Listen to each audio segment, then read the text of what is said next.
Here's a sample, and now we start with evidence and with results. Here's a table from Florian Busch's doctoral research, where he collects among secondary school students samples from different types of writing. So he has a sample of school writing and a more extensive sample of their WhatsApp interactions. So this is formal writing and informal writing.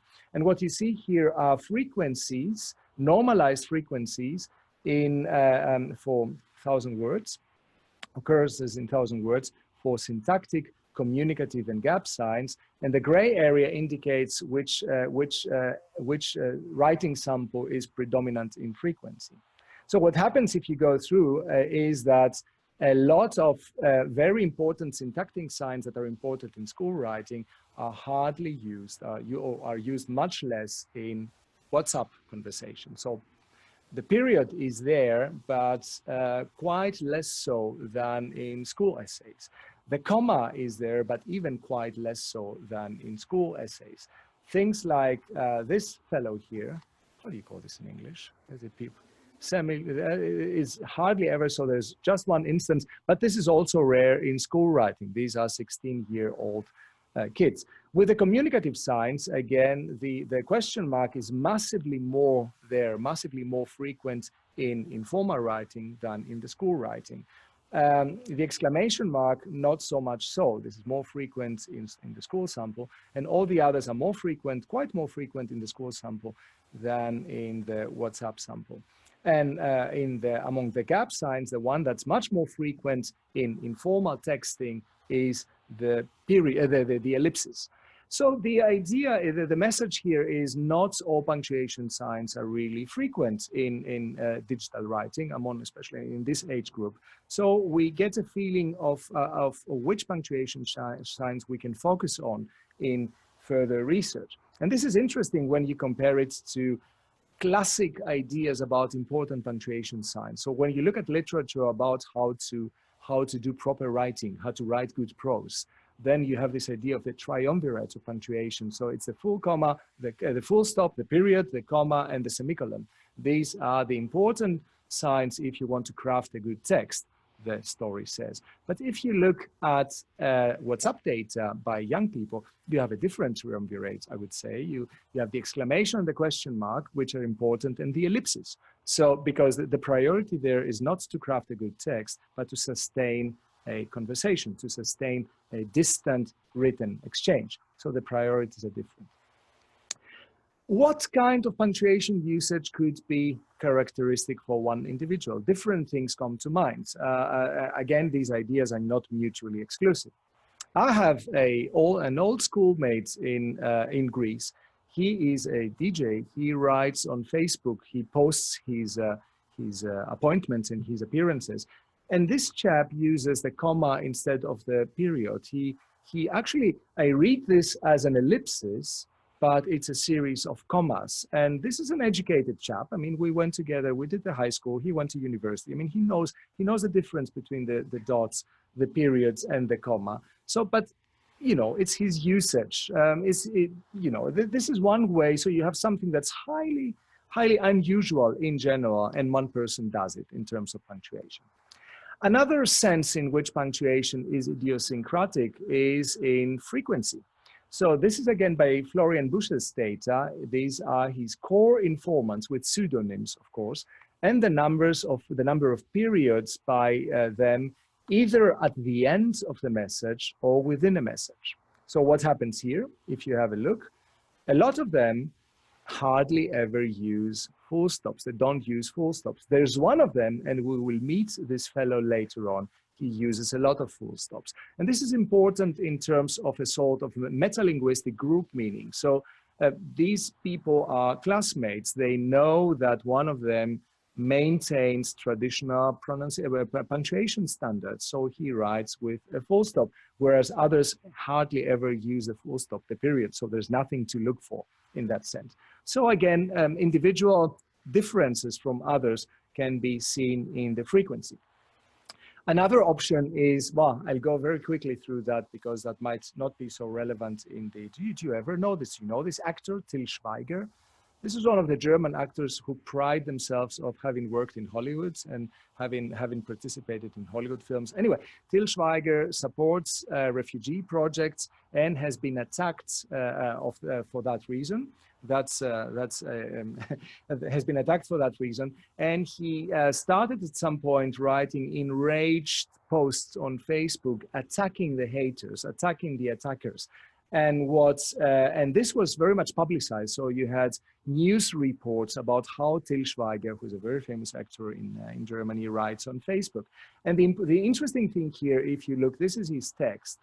Is the combinations he has. If you delete the text and leave only the punctuation signs, then you have, so this person uses this kind of combination, the ellipsis and an iteration, a series of exclamation marks, which, you know, I'm not saying this is unique because you never know, but it's something that's not very usual, and by repetition, it strikes the eye.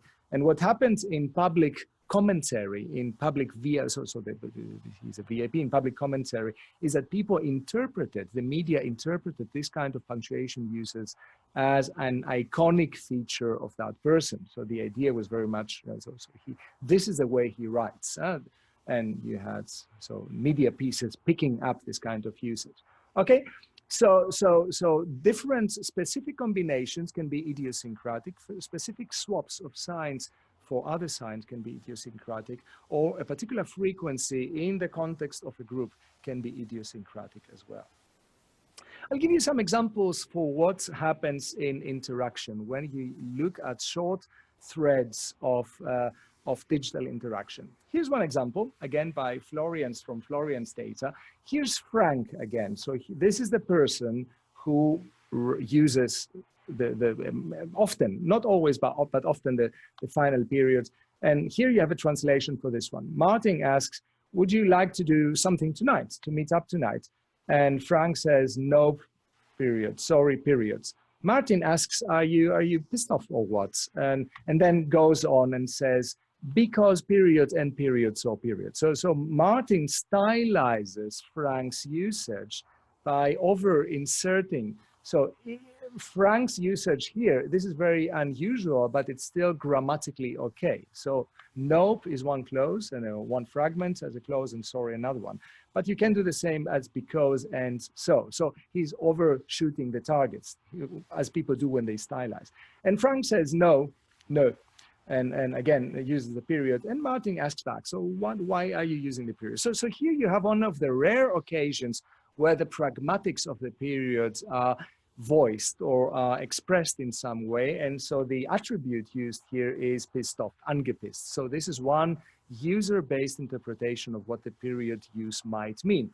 And Frank rejects that and says, I mean, he sticks again to the grammatica, to something that is close to the grammatica use of the to finish my thoughts. Huh? Okay, and I'm tired right now. And again, period. So consistency is there as well.